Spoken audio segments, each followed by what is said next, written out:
Southern boy, certified.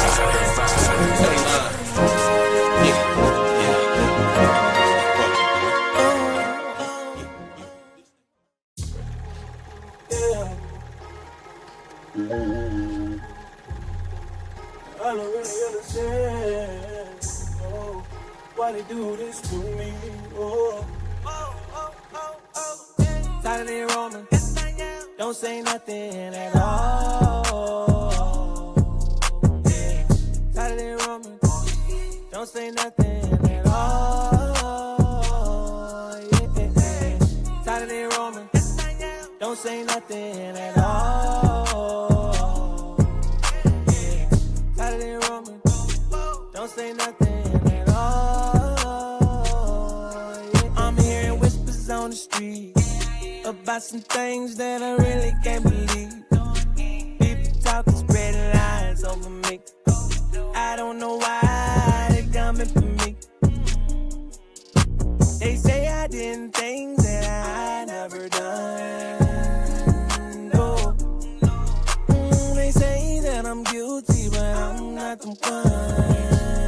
No, no, no. Liar, liar, liar. Pants on fire. Be fibbing. I heard rumors around town. People talking and spreading lies. Can't trust nobody who don't have a purpose.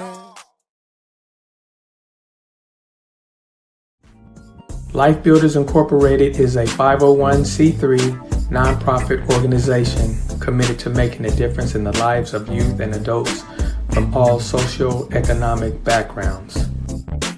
We are dedicated to improving the mindset, educational attainment, and whole body wellness for all clients, in addition to creating opportunities for success.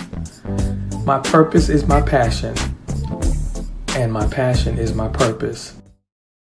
Just love, just love. Just love, just love.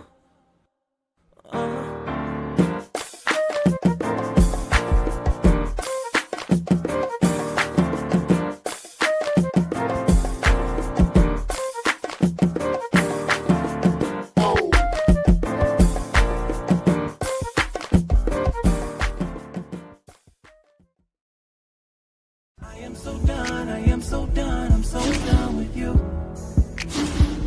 Ooh, taking.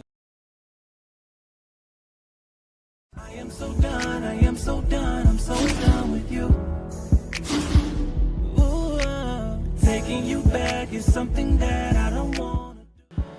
And it was good at first, but within a few months, which was right after I got pregnant, the abuse began. It started with name calling, shaming. His biggest thing was he would call me a fat, ugly pig and how no one would ever love me. After that, the physical abuse began. I remember the first time that he hit me, and I didn't think too much of it because I thought we were just horsing around. He had hit me in my leg. He wound up hitting me that night. He socked me in my eye. And it wasn't far as like how two women would fight. It was more or less like he fought a dude. The children may not be physically abused, which mine were not physically abused, but I felt that they were being mentally abused because of the things that they were seeing and the things that they were hearing. If you don't get out for yourself, do it for your kids, because kids that are exposed to domestic violence can end up producing a perpetrator or a victim. Look at your kids. Or, you know, something happened to me, you know, to where we get to fighting. I'm dead. My kids don't have a mother no more. And then they have this person as a father that's raising them. His biggest goal was for me to die. On many occasions he told me that if I ever left him, he would kill me and he wouldn't leave a trace. And one day I looked in the mirror and I cried. I cried so hard. And I asked myself, do you deserve this? Do your children deserve this? And I answered myself. I said, no, I don't deserve it, and neither do they. I am so done, I am so done, I'm so done with you. Ooh, take something.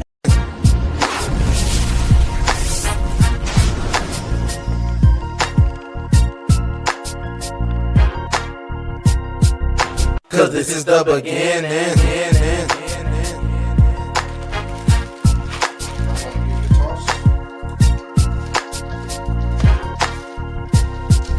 Cause this is the beginning. Hotter than fish grease, colder than ice, hot and spice every time when I'm blessing the mic. Straight St. Louis, dirty like a Chinaman rice. You know we buy forces twice. Cause this is the beginning. This.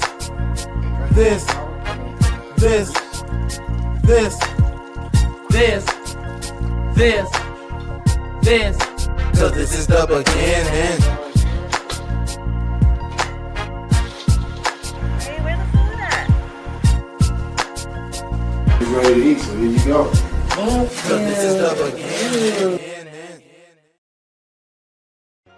Hello, my name is Shanita Booker.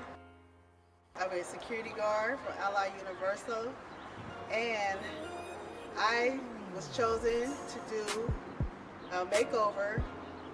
And I went on social media. That's how I found out about it. I went on social media and I seen it posted by Shay. Because I never have time to put makeup on or even dress up to do anything because I'm constantly working.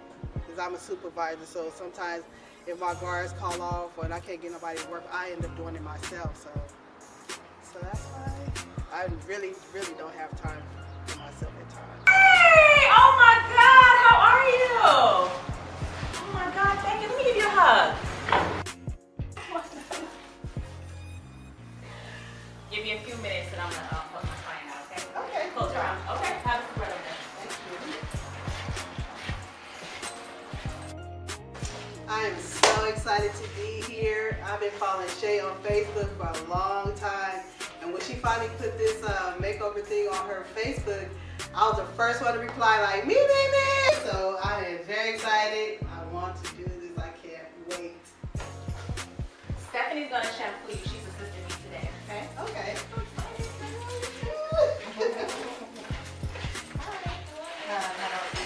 Okay guys, so while Stephanie is prepping my model for today, Miss Shanita was our winner for the contest that we had on Facebook. So I'm super excited for her. If you guys did not get a chance to check that out, please feel free to go to Transformer on Facebook and you would definitely be able to go back because we do have other contests coming up. And I'm super excited. Let's get started.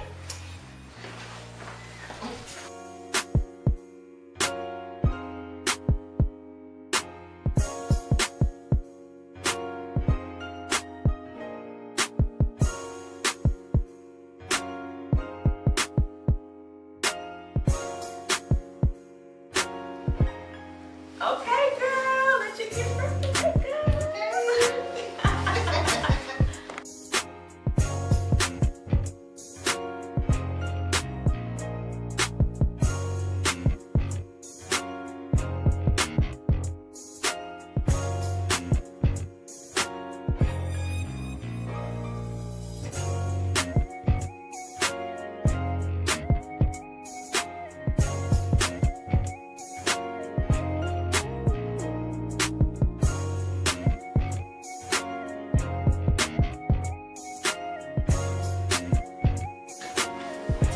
You are all done. You have been transformed. You're welcome. And we also want to present you with $50 just so you can have a good time today. You're welcome.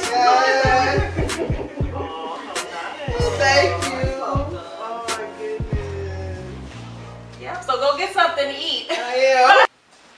Coming up are the details for the prom dress giveaway and makeover. Hi, my name is Mayoli Chenault from Bologna One Fashion. In honor of Black History Month, we're teaming up with Transformer Salon and Beauty Bar for our first annual prom makeover and custom designer dress giveaway. We're looking for one lucky lady from the Inland Empire who is in serious need of some prom assistance. This lady will get to work with me to design the dress of her dreams. She will then receive exquisite services from Lachey at Transformer Beauty Bar for hair and makeup. To be considered, first get your parents' permission.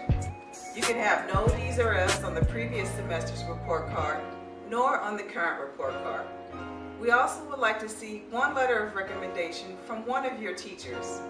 And lastly, we would like a 3-minute max video of yourself telling us about yourself, your views, your goals, and why we should select you. Please send your video to bologna1@gmail.com. Hey, so how did you like the makeover? I loved it. I enjoyed every minute of it. She was really good with her hands and everything. She was perfect. I love it. Just don't know how excited I am right now. I feel so good. Hey. Welcome back again to another Talon at 10. How y'all doing out there in the social media world? I know I've been missing y'all. We've been having to put a lot of stuff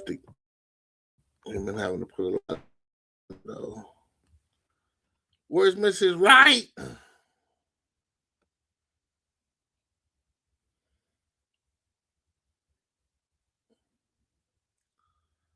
All right, she might. Oh, okay. There she go.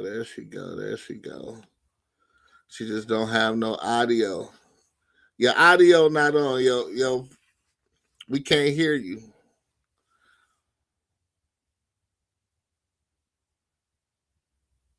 We can't hear you.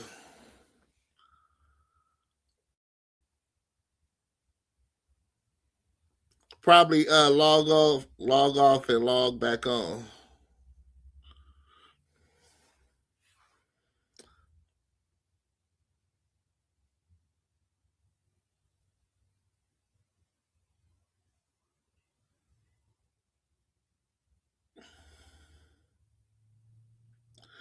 All right, while she get that together,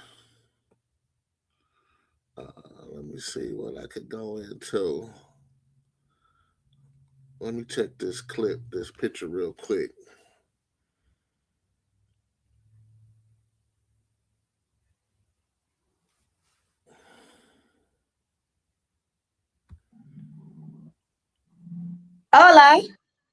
Hola, there she go. What it do, homie? What it do? I was just trying to check this picture. I resized it and it's still too big for some reason. It must have been super huge. Wow. Yeah, it must have been super duper huge. Well, it's been a while since I've been on it. Oh man, it's been a while. Yeah, it's been a while. It's been a minute.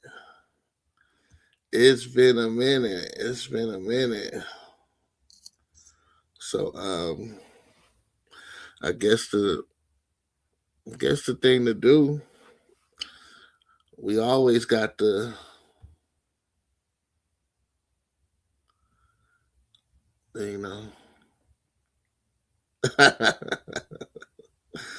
we always got it to where you can promote your business because you know you're about that shmoney. You're so awesome. Yeah, I've been having a great time with my business. I think that's always cool when you have an opportunity to, scale your businesses, or just have more people involved and engaged in what you do. Mm-hmm. And so our Galentine's event was so cool, just because I got to meet some other ladies and, get to support them and the business ventures and the things that they got going on. So I thought that was pretty cool. Yeah, first tell the viewers about your business. Okay. Those that may be tuning in for the first time. Okay, I think you got my other part, the backside of my card, which has all my services. But I do business development. There are so many small businesses. We are the economic heartbeat of all these communities, mine, theirs, yours. And it is super important that our small business owners have someone who can help them with developing out their business so that it's sustainable. So I help people put together infrastructures for their businesses that allow for them to have the sustainability that they need to Yeah. be a long-term business. I specialize in social enterprise, which would be more nonprofit affairs, whether it's a 501, rather you're just in concept phase and wanting to do something for your community and needing help with structuring that. I do that. I also help with anything go Secretary of State, meaning any state matters for your corporation. I do incorporations in every state. So no matter where you're watching, I can handle your corporation in any state. But I make sure that all of the paperwork that you need is handled. If you're having some issues, as I have almost like every day, at least Yeah. once a week, I do at least once a week, seriously, because there's so Yeah. many people who get incorporated and get these businesses, and then they don't know that you have to pay an $800 fee every year. Hmm. So then some years go by, and then they're like, "Oh, let me check on my business," or they have some type of funding that they're trying to go after, and then they find out that it's taken care of. It's not taken care Oh, of, and now they have a huge yeah, bill yeah, yeah. that is, you know, That's been that's it, been piling up ever since you've been in yeah, business. and now your business is not in compliance, and now it's suspended. And so many people in that suspended phase have so many issues. I've had a couple of long term clients that had long time businesses, and they had to change their name because they had been suspended. Someone came after a year. You can come in and take any name that's available, and someone else took their names. So it's things like that Yeah, that are super important for business owners, small business owners to understand. And most importantly, a lot of times with the small business owners, we're really focused on doing our craft, making sure that, whatever services, mhm, whatever product that we're delivering to our clientele, that's the primary focus. But there's so many things that help you to establish being a sound business owner, like customer service. What does that layout look like? What's your operational structure? You know, um, yeah, Getting into the accounting, what's that look like? What's your cash flow? Um, those type of things that are on the back end of your business are a little more difficult for a lot of individuals because they're more focused on the fact that they have this skill or that they have this amazing good that and product that they want to be able to give to individuals.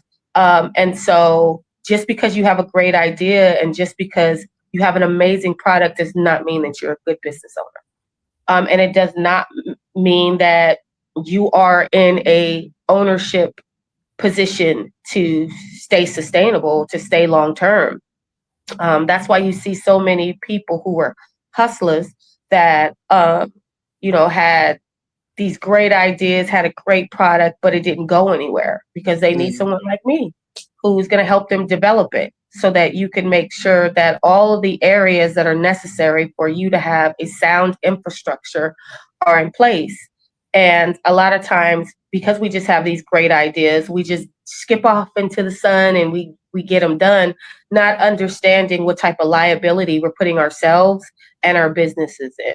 So my job is to help the small business owner be able to reach the level of excellence that they desire for their tailored craft and for their specific business. I customize all of my services. Rather, it's you just need someone to talk to, because that's a lot of times too. Sometimes people just need someone to talk to. call me if you need Right. They're like, somebody I to just talk need someone to. to call me. I just need somebody to talk to. I have a lot of clients that do my business therapy, which is just letting them express what's going on. A lot of times, especially my married clients, a lot of times they have these businesses, they have these family matters, and then everything in life that's going on. Life be lifing, right? And Yeah. so they don't know who to talk to about some of the different things that they're facing. It could be an issue as simple as, do I need a lawyer or do I not? Should I get an accountant, or is this something that I can handle in house? Those type of Yeah. things. How should I grow? I have this idea. What should I do? Or they just don't have the support that they need, and so being that extra help for them to be able to know that there's somebody that's going to help them, understand what's going on with their business, be there with them to support their business and themselves. As business owners, it's a really tough world running your own business.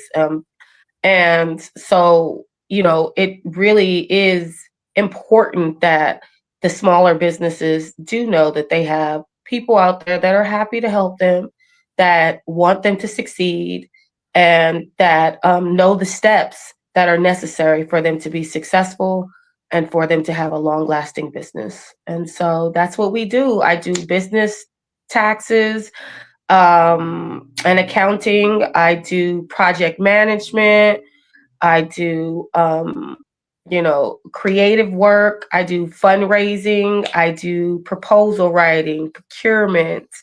Proposal writing would be also including grants. I do any type of fundraising activities that are necessary. I'm a professional event coordinator.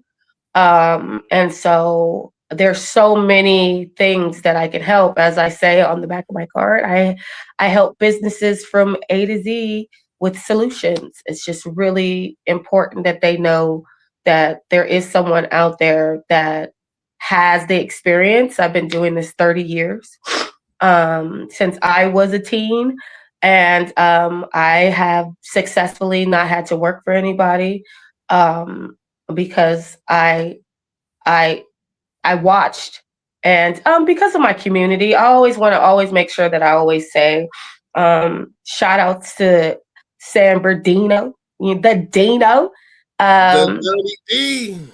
because there's a lot of amazing individuals that came out of this community, and all of us are not athletes, that are still successful in our own rights, that are still doing our own things in our own rights.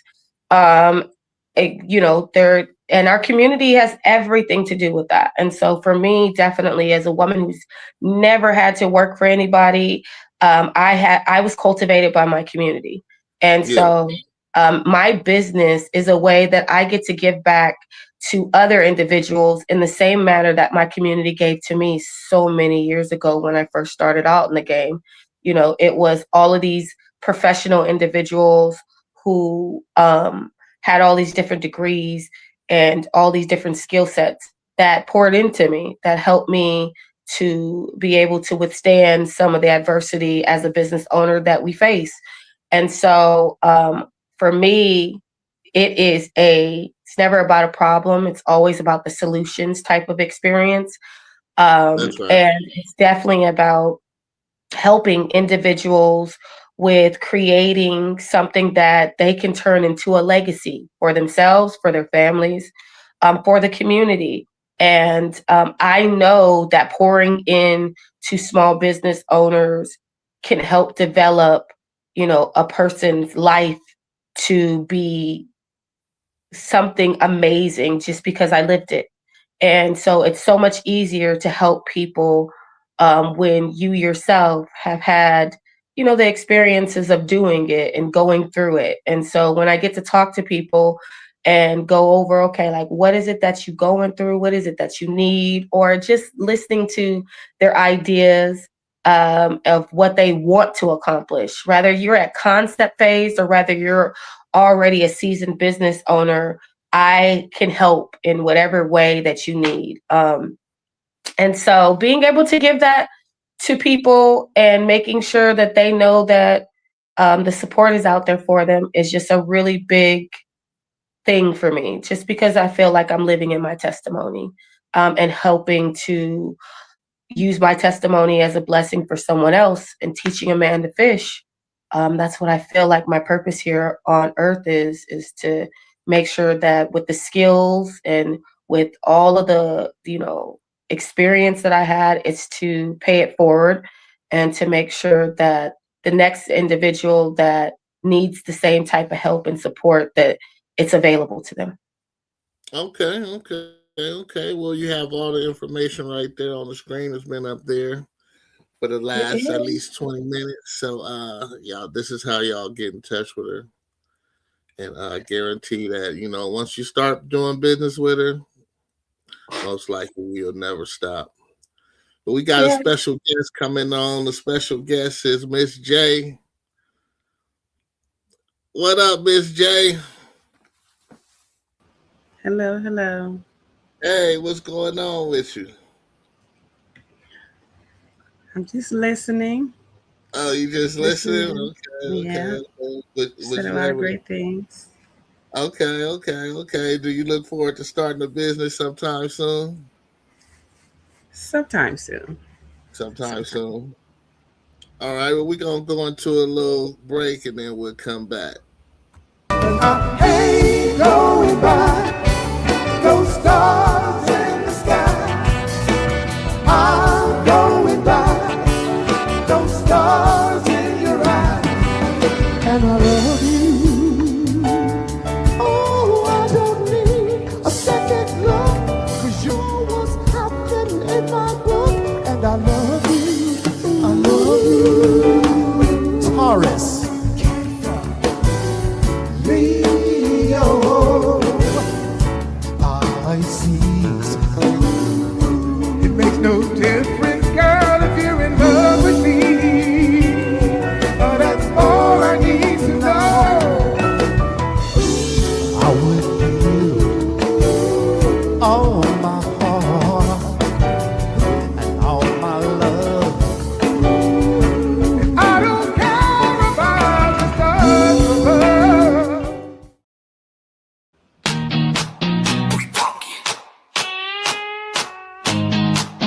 Yeah, Dickies Delectables, come in and get right. Delicious hot meals that feed your appetite. Barbecue, chicken, pulled pork, and brisket. Make time to come eat and let Dickies barbecue fix it. When the hunger pains hitting your tummy starts to rumble and growl, come on now, bring the family, bring your friends, join the crowd.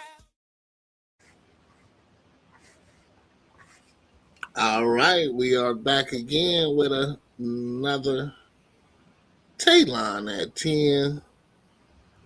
What's going on with y'all out there in the social media world? This is right. I'm here. I'm trying to get me some tea and, I was playing with the humans this weekend, goddamn it. Like y'all little motherfuckers. And I didn't caught something. But I be having the potions. So, you know what I mean? I'm going to fix me on up, get me together. I will say this.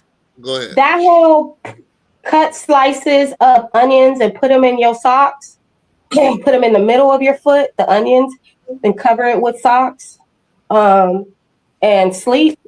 Yesterday I was a mess. Do you hear me? And this morning I still got like a cough, but that's because, I Chiefs. So, and I'm as addicted a little, I guess, because yesterday I just said, Shay, no, we are going to be better than that. We are going to have some self-control, woman, and we are not going to smoke today. And that didn't happen. Okay? It got about 3 o'clock. Started talking to my daddy. I was like, I had to. I was talking to my daddy. Anytime I talk to my daddy, geez Louise, I be like, The only thing that can help is the herbal essentials. Okay. So you had no help. You had a trigger. That's called I had a trigger. He triggered me. My family is the most triggering mofos ever. So I was like, look, it'll be okay. I'm gonna drink my little teas. I'm gonna do dandelion tea. Today's the farmer's market. So after I get off, I'm going to my farmer's market. I go every Wednesday. Either I'll send my assistant to go get it or I'll go myself. But I will say that having boiling dandelion roots is really good too. That cleared me up immediately. And you can just make your own little tea. Add some ginger in it, add some lemon in it, do some honey in it, and it'll clean you up. Especially if you have like pressure in your head, like a cold, like a headache. Those type of things, really, really amazing. So I just want to share some of my herbal things. What was you talking about with the onions and the socks? I never heard The onions and the socks. Okay, so you slice some onions, right?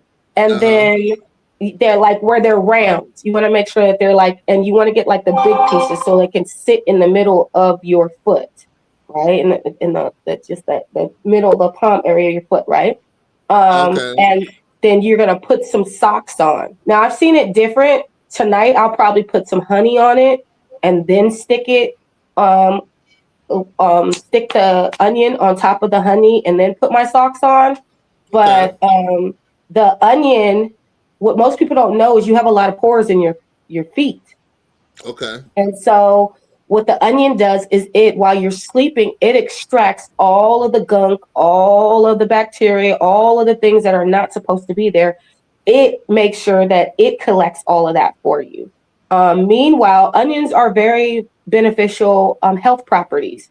So meanwhile, it's giving you the nutrients that you need to make sure that it's fighting any of the bacteria that's not supposed to be in your body too. So the onions I do it with my nephews. So and kids, it really works very well if you have like toddlers or you have like, younger kids.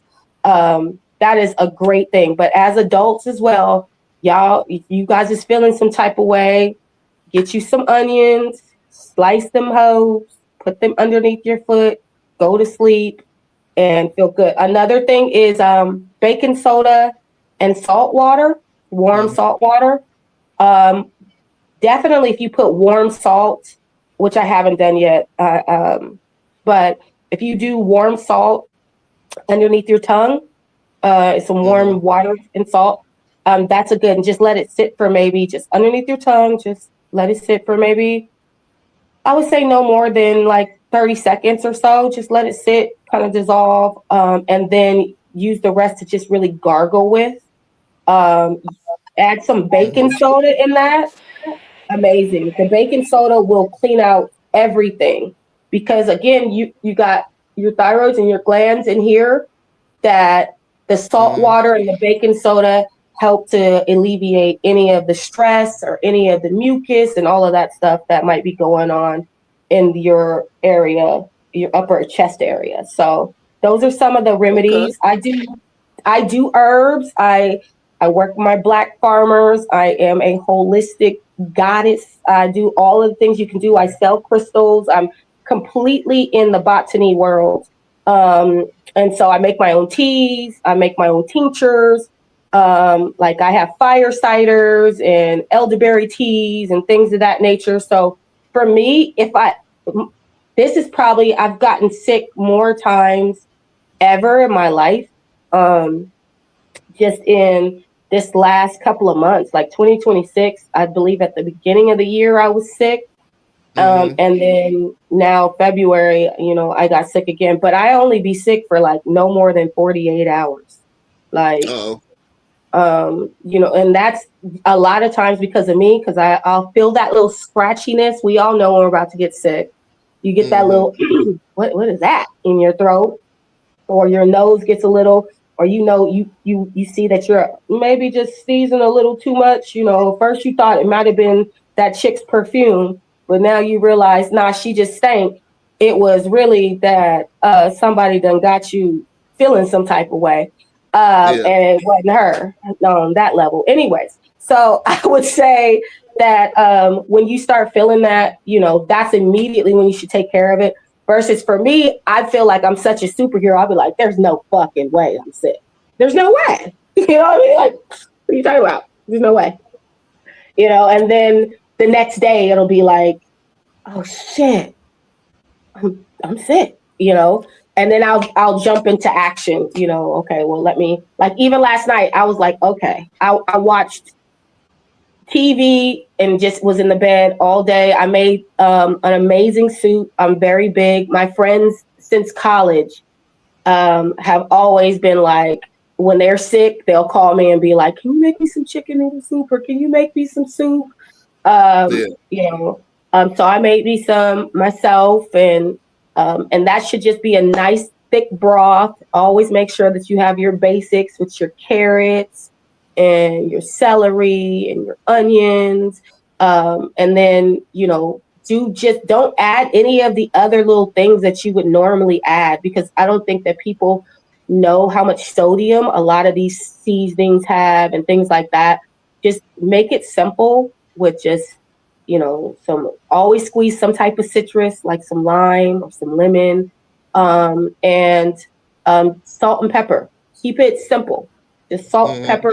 Make sure you put some garlic in there. Garlic is an antifungal, so garlic, especially for women, garlic is a great herb to just. Garlic for the vampires? I'm sorry? Like garlic for the vampires? Like garlic for the vampires. You want to make sure that you got a gang of garlic, because garlic is so good for your body. It's such a antifungal that will make sure that none of the bacteria is able to survive. That it's just, it makes it well worth it, especially for women. Garlic is really, and y'all can always quote me on that. You know me, Taylor. I be like, Google it. You know what I mean? Because I don't want anybody to be feeling like I just be out here just talking off the side of my neck, which sometimes I do. But even then, I'll be having some backup somewhere. I done got it from somewhere. So yeah, I would just say, like, women especially, take a lot of garlic. I should be eating more garlic. I haven't been taking care of myself, and I can tell. And then my last tip is drink some lemon honey water every day. Lemon honey water every day. Now, every woman that I have met, ladies, every woman, not even just women of color, every woman that I have met that is like in their 70s and 80s, that are, let's just say, that are senior citizens, mostly like the 80-year-olds too. I ask them, like, what is your secret? Because I'm just nosy like that. I always want to know. So they always tell me in some variation that they drink lemon, honey, and water. Now, some do it with cayenne pepper and turmeric. Some do it with ginger. Everybody does it in their own little unique way. But every woman that I have met that has been over 70 has told me that they drink lemon water every day. Wow. On an empty stomach, ladies. And so I would stand up, but wouldn't be appropriate today, and show you my belly, because that's a whole nother thing. Like, I don't exercise. I don't do all of that. When I learned that little tip, it also, if you drink, I drink pineapple and I'll drink ginger after I have my little lemon honey or whatever on an empty stomach, and that eats your belly fat. I have the belly to show and prove. It eats your belly fat. And you have to do it on an empty stomach, and then you can't eat anything for the next 30 minutes. And then any time that you're getting ready to break your fast, which is breakfast, when you're getting ready to break your fast at whatever time that is, you need to make sure that you break it with some fruit or vegetable. Do not break it with some type of, pancakes or bacon, and that our bodies legitimately are not conditioned for that. It's just not. Yeah. And so because we assimilated into more of the European whitewashed way of how we handle our health, we don't understand the nutritional value in the fruits and the vegetables that we have. And so it's super important that you guys know, that there's so many different ways to cure your body. There's so many different ways to use what Mother Earth and what nature has given to us to make sure that you're staying healthy. So If you ever need anything, you guys can check me out. I got you covered. I have so many different remedies and things like that I'm happy to help with. So it goes beyond chicken noodle soup, castor oil, and rubbing Vicks on your chest. Oh, I don't even use Vicks because Vicks has so many other chemicals in it that it's important that you know that. But the chicken noodle soup is still good. Chicken noodle soup is great, but make sure that I don't eat chicken because chicken is not good for my blood type. And you know how I feel, like, make sure that you're eating according to your blood type. So, yeah.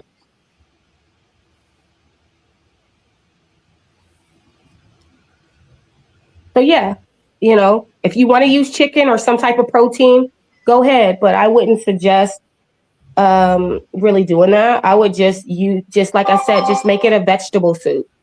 Unless you're trying to be fancy. And sometimes you need that protein. If I use protein, I'm going to use turkey because I don't eat chicken. Okay. So, Miss J, you like to cook. What's your go-to when you or one of your children get sick? Kind of like the same as she said. I make a chicken noodle, or my grandmother always used to make like a chicken and rice soup. So the kids really love that, and it's really simple. It's just like pulled chicken, rice, onions, and a little bit of broth. No extra seasonings. Yeah. And that always works. It always works for me as a kid. So that's one of my favorites. How do you make the right rice? Yes. I always use a jasmine rice. What you say? So yeah. So no, how do you make like the perfect rice? Do you know how to do that? It took me a long time to learn how to make rice. Oh, okay. Yeah, it was never easy for me.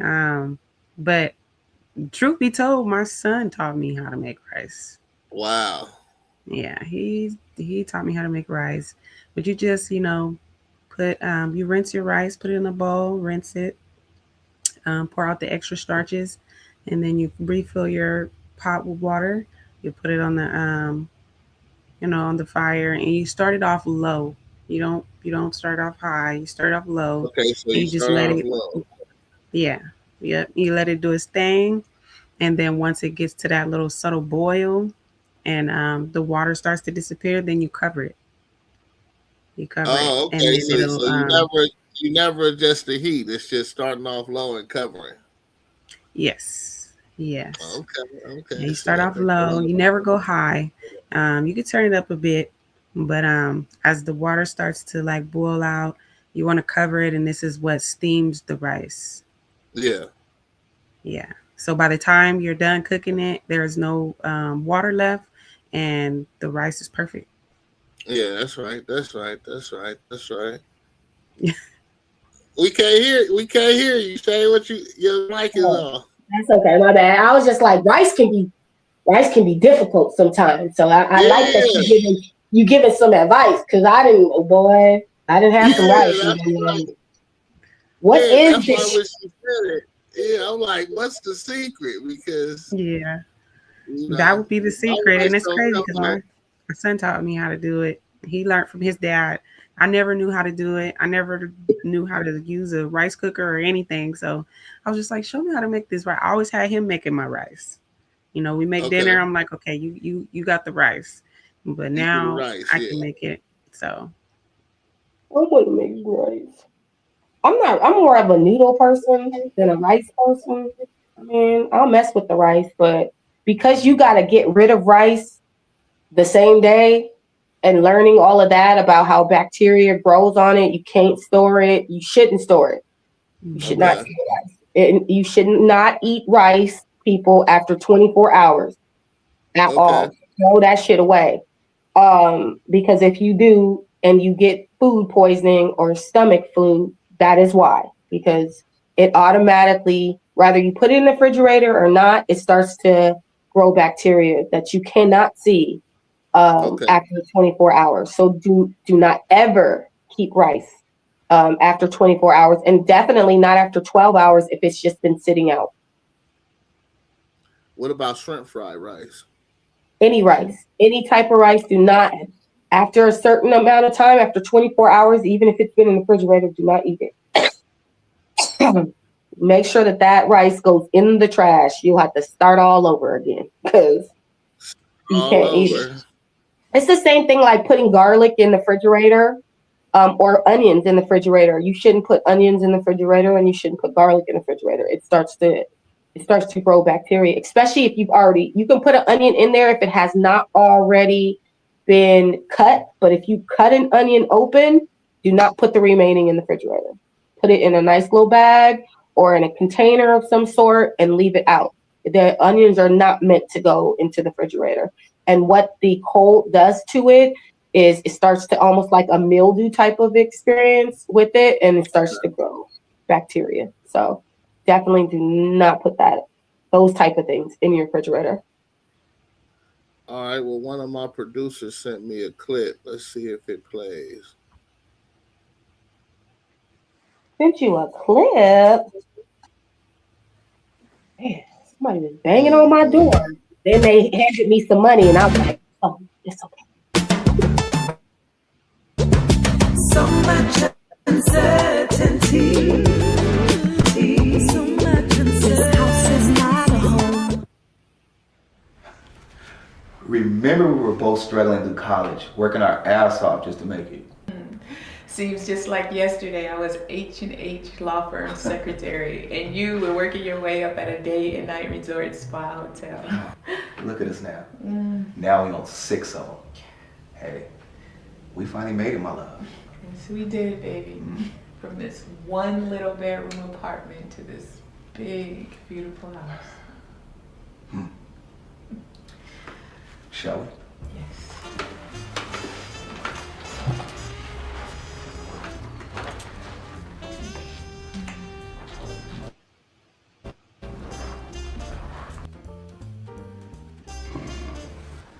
Thanks for the beautiful dinner tonight. It was delicious, just as you are, babe. You're welcome, dear. I fixed all your fave. Yes, you did. By the way, were you able to stop by the cleaners to pick up my suits? Yes, they're in the bedroom in the bed. Why? I need them for my red-eye flight tonight. What the hell, Tommy? I was at home this weekend. I know what I said. That's the business. I have to go and close the deal. So do it.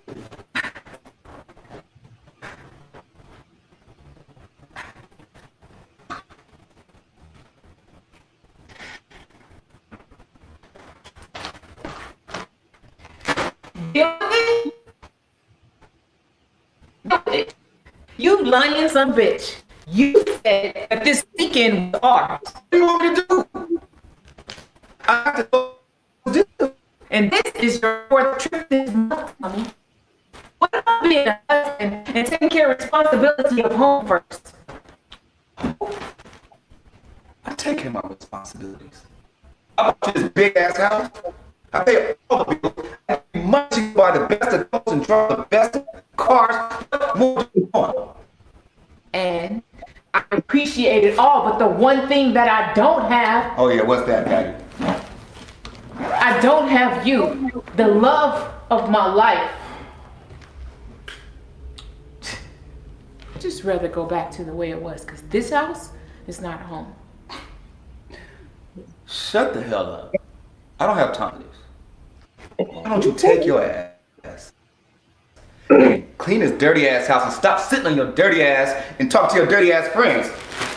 Move out, Mom. I got a fight to catch, Mom. Tommy. Tommy! Tommy! Hey. Hey, you okay? How did you get in here? The door was open and I heard you crying. So I'm fine. This Tommy is leaving again.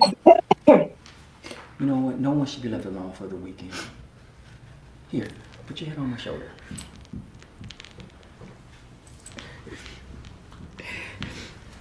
What are you doing? We can't do this anymore.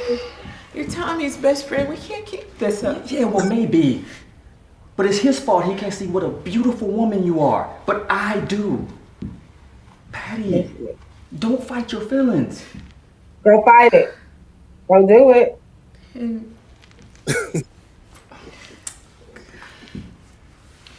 thank you for being here to comfort me.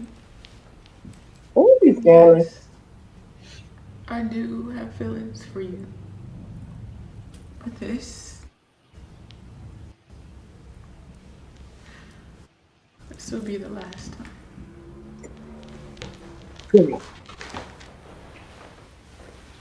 He said this will be the last time. Be alive.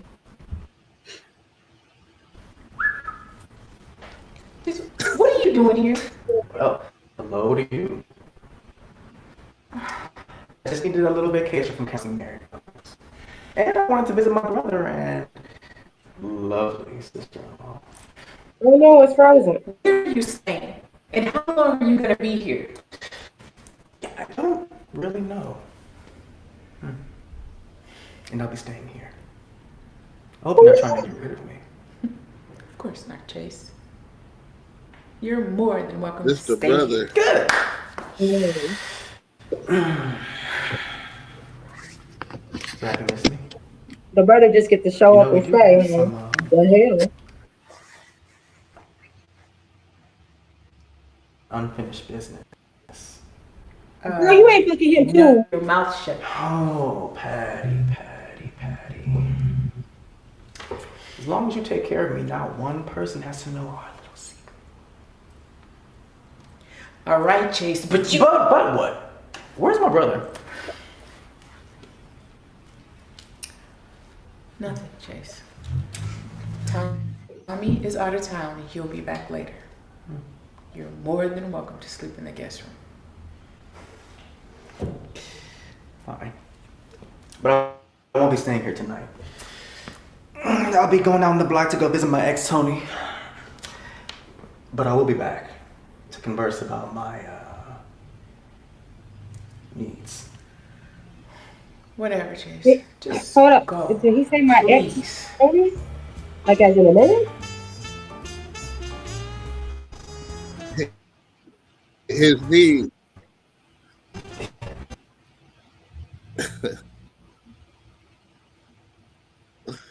All right, so the clip is choppy, so we ain't gonna go through the whole thing. But from what we've seen so far, what do y'all think? I think she's scandalous than a motherfucker. Okay, now there's too many of us motherfuckers out here. Okay, I mean, I'll just go first, as you can see. It's too many of us out here trying to have our man have some act right. Now, you know, if anybody know, because you one of my closest confidants, like me having to fight my man to figure it out because he a working man, blah, blah, blah, yada, yada, yada, right?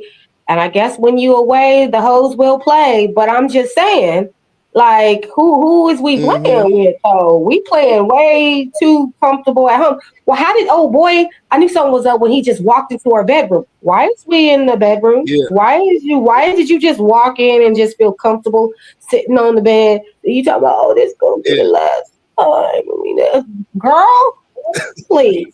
Your husband ain't even been gone. He barely up the block. And okay. And then then I got a question about the brother.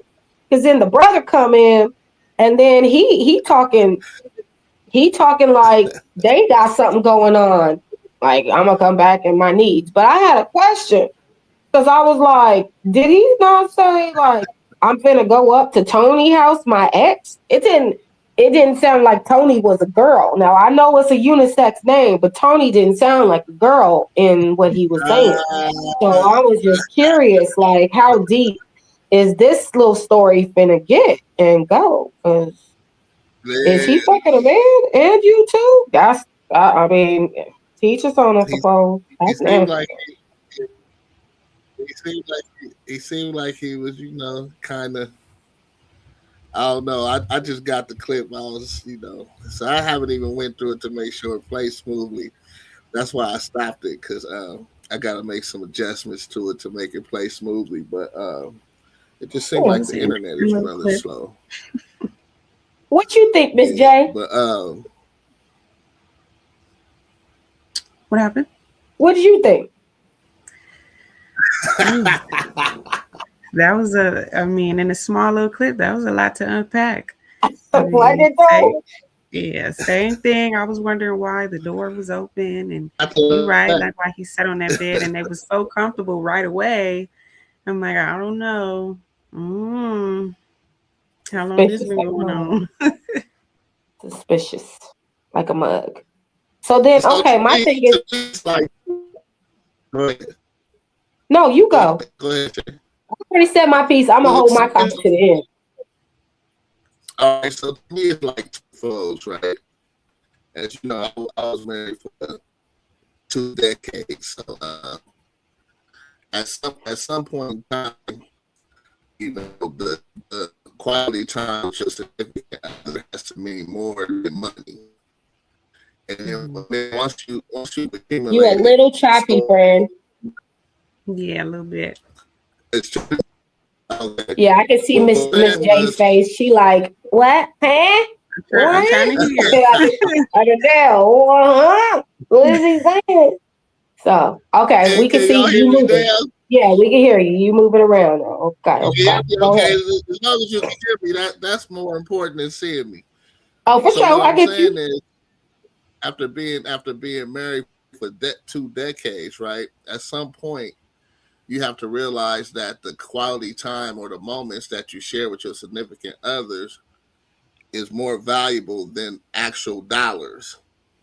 Mm-hmm. Especially once you've already accumulated money. Now when you poor and you broke and this bill need to get paid, that bill need to get paid, or you guys are gonna go without, that's something different. But once you have an access of stuff, you have multiple homes, you have different things to where you're already rich, you're already established. Yeah, you have to do things to maintain that. But at that point, the moments and the time that you spend with your significant other should mean more than going on these business trips when your wife has something planned for you,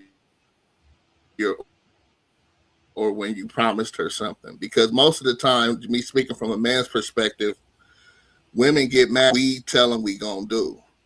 Like, oh, you said you was gonna do this, but then you not doing it. So now they mad. When we the ones that said, all right, baby, I'm not gonna go on this business trip and I'm gonna spend time with you, but then and did. Mm-hmm. In time and you go on the business trip, like you lied. Like there's no other way to.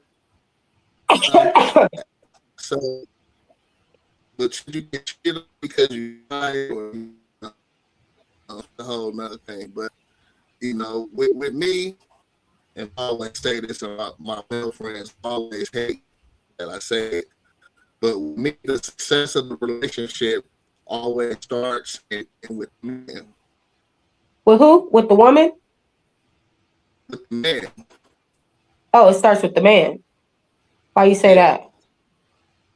Because if we stay true to what we say, she's not gonna do nothing again. You gonna have to act right. I respect it. You know what I mean? If anybody did. If we just stay true to what we do and say, nigga, we would have some act right. Even the worst of us, like me. Once we not true to what we do. Yeah, but once we not true to what we do or say, then it's like, come on now. You going on a business trip 4 times, why you couldn't handle whatever you need to be handled the first time? So that's an indication that there's more to the business than the business when you have to, she said, man, this is the 4th time in a month. Like, ain't that much damn business in the world. or I'm going to. We both I think go. that's the thing. Nigga, I'm going to them. We's going. Because, I mean, when it first started off, it was like we built this business together. And we started in this tiny apartment. And now we got this big house and you know what I mean? But then it ended up being like when he was trying to gaslight her and be like, oh, bitch, you lazy ass, get your fat ass up and cook and clean, and this house is dirty and all. I'm like, damn, that was like a switch. If you was just loving on her and eating and I just love you, baby, and you just going our lives, and to like, I'm about to be out this motherfucker and you shouldn't be having no complaints because I take care of you. Mm-hmm. Which is a man's thing, though, because men think that that's the only part of providing that they really got to be on, is the financial part, which is, I mean, I go through it in my own relationship, like, and nigga, I got my money too. You got money, I got money, we've got money. Now what do we do with our lives? You know what I'm saying? It's like you said, like, when you do get to a space, especially like now in our 40s, like, okay, when we was in our 30s, okay, I understood because you was building and you was doing your thing, I was doing my thing, and we was trying to, you know, really live up to our own expectations of success that we had for ourselves, right? But then in our 40s now, nah, nigga, you should have. What was you doing then? Because I thought that whole time you was designating to that so that we could get to this space where now it's about how we're going to function as a couple, how we're going to function in our relationship. And I can say, just being very transparent, like with my situation, that has been the rocky point for me and him, is that what do you do when you both been so focused and been career driven? And now we both are very well off. We both have, you know, what we want, what we need. We don't, you know, money is not an issue for either one of us, but timing is an issue, right?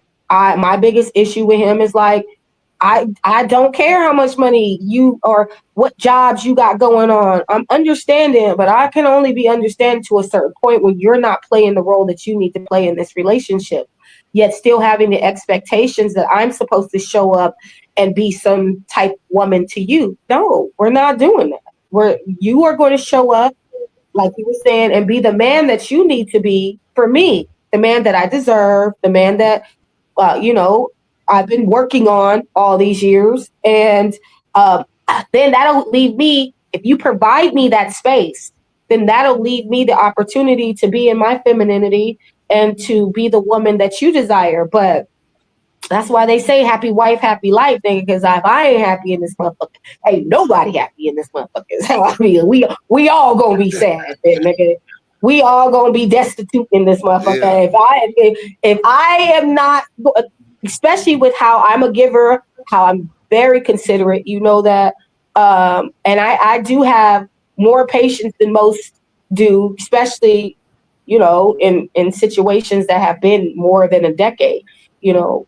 So I give him grace, I do. But there does come a time when you got to put your foot down and be like, look, I need you to start figuring it out as a man on what you want so that we can figure out what our future looks like together, because it's not just about us living in the present. And I think a lot of time for men, they get in this stagnant position because they've been with you so long and they feel like, oh, well, I've already won her, so I don't have to do any of the things that I needed to do when I got her. You know what I mean? And that's the biggest thing in a lot of women being single, is men will do what they need to do to get you, but not do what they need to do to keep you. And that goes for both parties. Both parties have to find a way to keep the intimacy alive. And the intimacy doesn't have to just be sexual. You know, it's little dates here and there, or even if, you know, you guys call each other up and one's at this place, one's at, okay, we're going to meet back at home and we're going to make this meal together. You know, we're going to have we're gonna sip this little wine, or we're gonna go to the park tomorrow, you know, or we're gonna meet up at this time, whatever it is, you know, the togetherness in it keeps everything kosher, if you know what I'm saying. It's Yeah. just it's has to be Yeah. both parties. It can't just be one person all the time, because then the other Yeah. person is going to feel that, you know, the other person's not putting anything forth. Yep. So, and Which that's is where it all genuinely goes. how I feel. Yeah. Like, you're So, not putting forth the energy that I need. And how fair is that? How fair is it that I feel like I got to do all the work? I got to figure it out for us. And I get it. Like, for him, he's like, well, I'll pay for it. Bitch, I can pay for it. You know what I'm saying? Like, and you know, it'd be so offensive. He like, here she goes. She got to pump off. Yes, and is. Because I need you to feel like you desire me enough to want to spend that time. I think what I heard from you, Miss J, is we need to be active. We need to be actively making sure that we're spending that intimate time with each other so that we can make sure our relationship is kosher. And I think a lot of times, especially when you've been in relationships for a long period of time, it especially if you got kids and stuff like that too, like it begins to take a toll on your relationship, because you're designating yourself to so many other things and not really focusing on the union that you guys have the way that you need to. So agreed. Like, both parties have to do their parts, and it has to be about action. You know, it has to be the verb, you know, of actively doing something, the do part. That's why they say faith without efforts is dead. Because you could be faithful. You could have, you know, a great relationship where, you know, you guys are harmonious and things like that. But it's always going to feel like something is missing, something is lacking if you guys are not figuring out how to have that intimacy, for sure. right.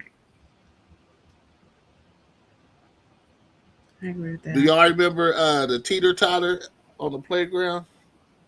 Oh, yeah.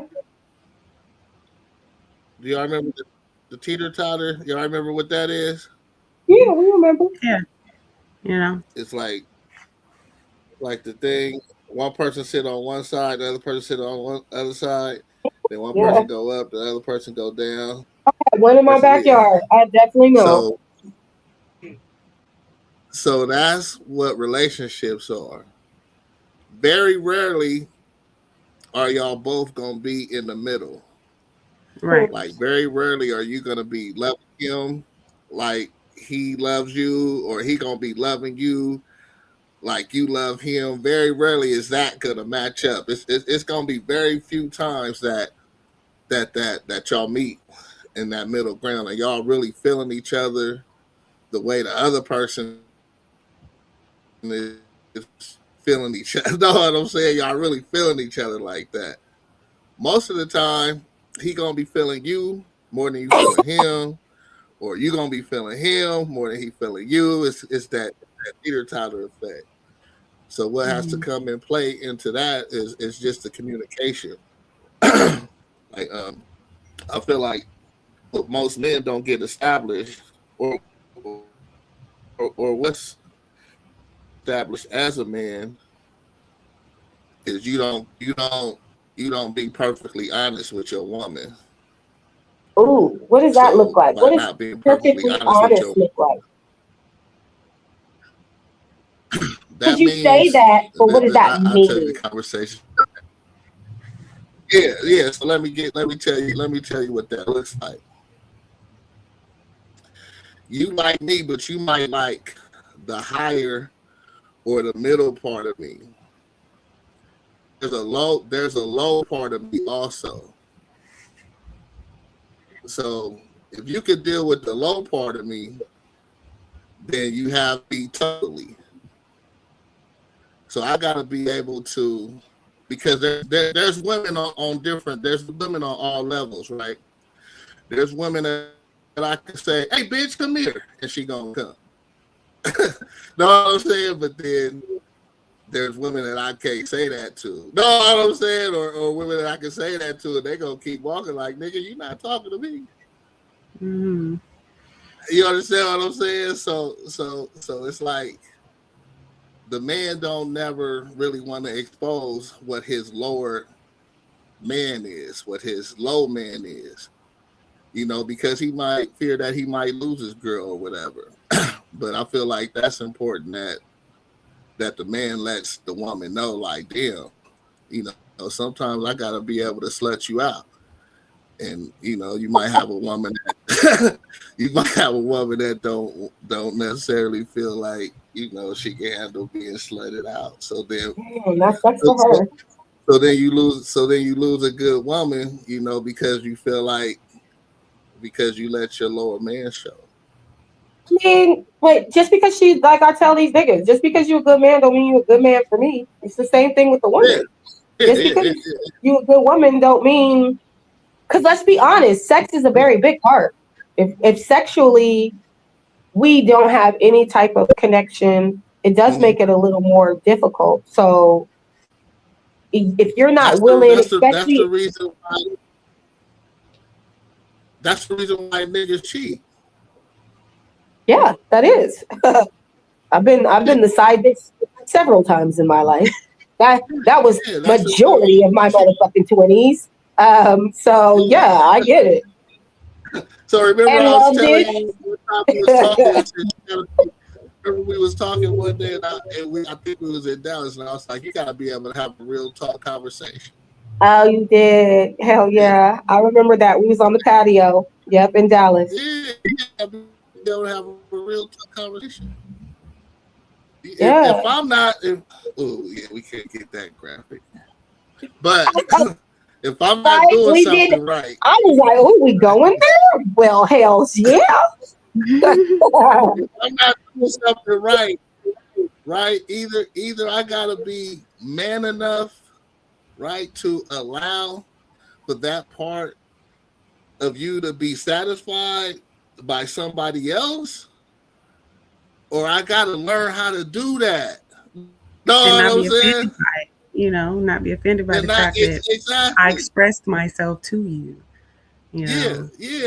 Now, see, that's the part that you got to focus on, because I'm willing to express it to you and willing to be this open to you to let you know that I want to be with you. I don't want to do this. I don't want to experience this with somebody else. Mm-hmm. But if I got somebody that can suck a golf ball through a water hose, I'm gonna need that. Not all the time, but I'm gonna need that on certain times, Let me say this from the side bitch chronicles. That's what you gonna call it, okay? Because I have extensive knowledge of that, and a lot of people would be like, "Oh my god, that is so." But the reason why I'm so comfortable with it, because I don't have no ties to you, homegirl. He got a commitment to you. I'm not the one in the relationship. So if your man is checking for me, just like any of the other side bitches, I'm gonna let him check for me. Especially because when you're a side chick, you get the dopest part of him. It was like the levels that you were saying. I don't get the level or the middle level. I get my bills paid. I get the trips, the fancy trips. That's where old boy was going for the 4th time in the month. I get the exclusivity of when you come over, you are happy to see me. You are excited about our time together. You don't want it to end. You said what? I said, "What's up, baby? How you doing? What we on?" Where we on? I'm the type of chick, well, we gonna be doing this and we gonna do that. But more so, I will go into like the sexual part. It is that part. It's the part that when a man feels like he cannot be himself, he's more than likely going to look for a side bitch. Because exactly. And it does, and he can be we've had these conversations before, but he could love you and love his family, be a great man. As I've had to have conversations with some of these wives, like, I won't lie on that neither. Like, bitch, you gonna leave your man because he fucking with me? You went looking for the shit. Otherwise, you would have never found out about us. But you went looking. because women's intuition sometimes just be popping off. It could be that in this situation he was just being too nice to her. She was like, but I'm going to be the one who wants your relationship to work out because I only want him on the side. Keep talking. Yeah, don't want the man fully, because then you got to go through everything that she's going through eventually. Sometimes I think that's a myth too, because not every dude who cheat for the same reasons. Not every dude who step out because he's this horrible cheating type of dude. Most of the men, and this is honest, most of the men who step out, it's because the woman is lacking something. Like major, you get what I mean? And going back to what y'all was saying, they've already tried to have the conversation. They've already tried to share with you, how they was feeling, and you ignored it, or you acted like it wasn't relevant to what your union is. And so most men don't even think about cheating until they see a woman or find a woman who can give them what they're already yearning for. Desire is what gets a nigga cheating. Not just that he's like, because most men wouldn't have got married if they were gonna be cheaters like that. But if a man has already expressed emotionally, when we all know men, that's not their strongest suit, right? If a man decides that he wants to cheat, it's because he has already emotionally expressed himself to his woman and he did not feel seen or heard. So then the hunt begins. As far as communication, you have to be willing to listen to one another, and then actively listen, not just listen so that you can reply. Yeah. So that you listen can to respond. Yeah, that's for but sure. actively listen to what this person is actually saying, because if you respond as if it's going in one ear and out the other, then there's really nothing more that person can say to you that you're going to listen to. Process? So what's the process? Because that's to me, that's key that people know. What's the process of active listening? I think every style of go ahead. No, you go ahead. All right. I know every style is different. I always talk, girl. I'm on all the time. It's so good to have a woman on, refreshing, So yes, you please go. Che got a mouth. She'll figure it out later. Y'all going back and forth, I go. To me, the first thing is paying attention. That's the first step. Okay. Of active listening, because if you watching TV while I'm talking to you, or I'm talking to you, or you fucking around on your phone, like that's not active listening to me. Like, hey, look, I'm trying to talk to you. Right. If this is not important, then just let me know this ain't important enough for you. But we need to turn this TV off. We need to turn this radio off. You need to get off your phone so you can really hear what I'm saying to you. So to me, that's the first thing. That's the first. Mine's just sincerity. I would say eliminating the distractions. I get it. That's great communication. I would say sincerity for me, because here's the thing: whether you're on your phone, whether you watching TV and listening, whatever, I do want your attention. But I think that everybody works a little different, right? But if you're not sincere in trying to understand what I'm saying, if you're not, whether the TV is off or on, doesn't matter. If you're not sincerely interested in what it is that I have to express to you, you know what I'm saying? So for me, I would say it'd be sincerity. Okay. So sincerity. And I would say eye contact. I need that from you. I need to know. I need to see that we are hearing each other. I need to see that we both are understanding each other. I need to see your facial expressions when I'm telling you this. That's so tight. Eye contact is a big one. So you need to see. You need to see the emotion. You need to see all this. Oh, that's tight. That's tight. Yeah. So you need to actually see that this is registering or it's not registering. Right. Right. Because a lot of times people wear their expressions, so you want to see that. If I'm talking to you and I'm really expressing myself and you're looking like this, there ain't no TV on, ain't no nothing like that, but you're not giving me eye contact, I'm still gonna think you ain't listening to me. Yeah. Yeah. That's why I said sincerity, because like you said, rather the TV on or off, if you're not sincerely trying to understand that this is a moment that I need from you and I need you to be present in it, then then I'm talking to the wall anyways. I'm talking to myself anyways, and I don't want that, at all. I'm so a person who fuck it, and I won't say anything. I'm sorry? I said being present kind of covers all of it. Being present, I think, but unless you practice that in your life, then I think it makes it very difficult for a person to really understand. And so I study like etymology, which is the origin of words, right? So when I'm speaking to people, even if I'm cussing you out from a very knowledgeable place. Like I'm using specific words that I know are tending to you the way that I would like to articulate to you on how I feel about you.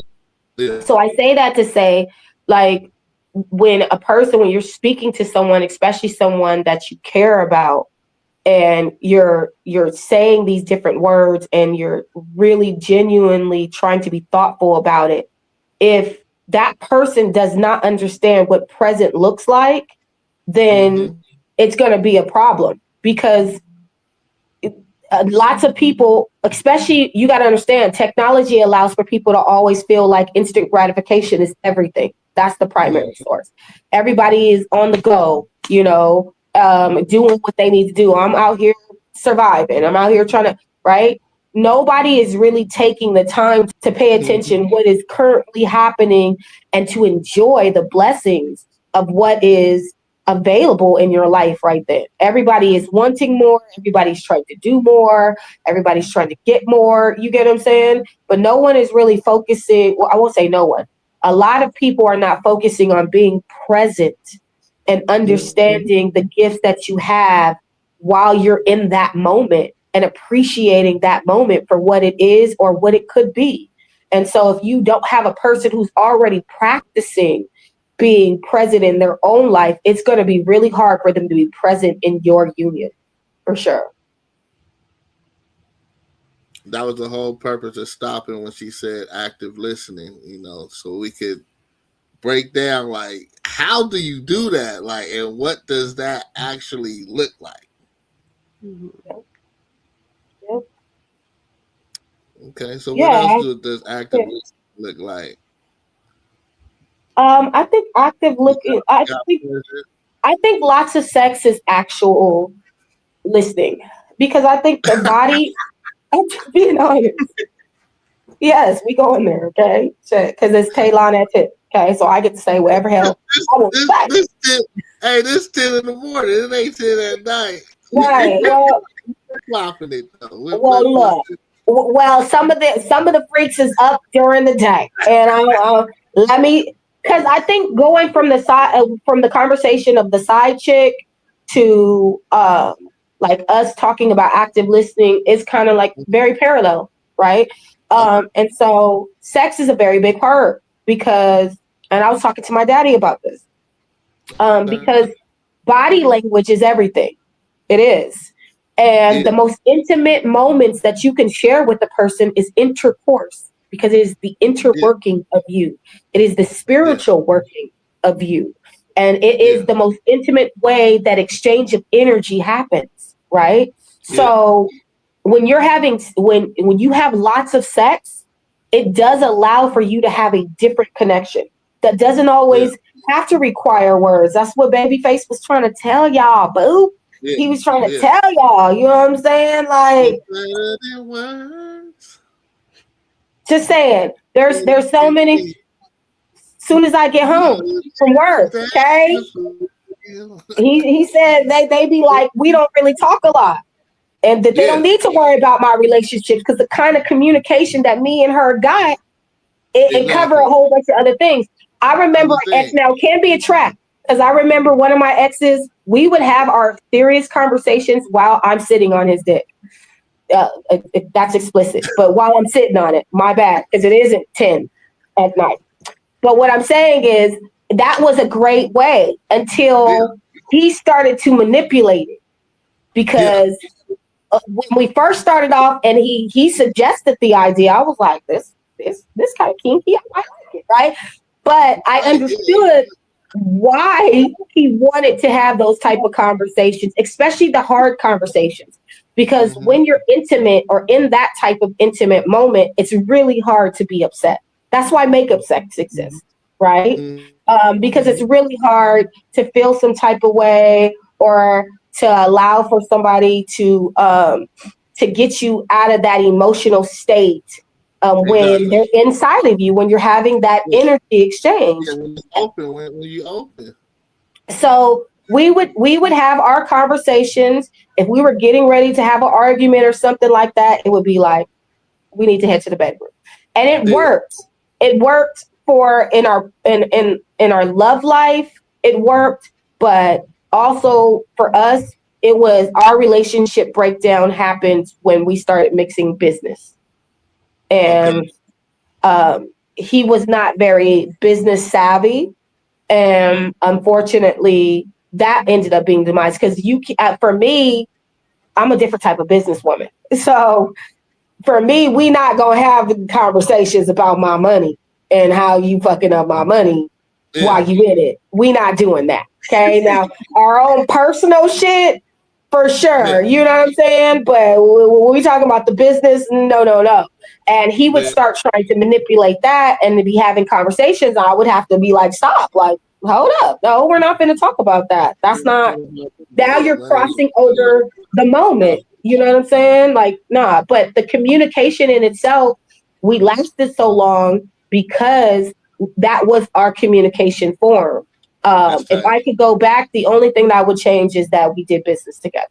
I should have minded my own business, literally, and not tried to step in and help him the way that I needed to and let him figure it out, but be supportive of him versus trying to be a partner with him because he wasn't ready for a partner. And that ended up being the demise in me being his personal partner, you know? Yeah, okay. So that's interesting. You know, sex is a form of communication. It makes sense. It makes sense once you bring it up.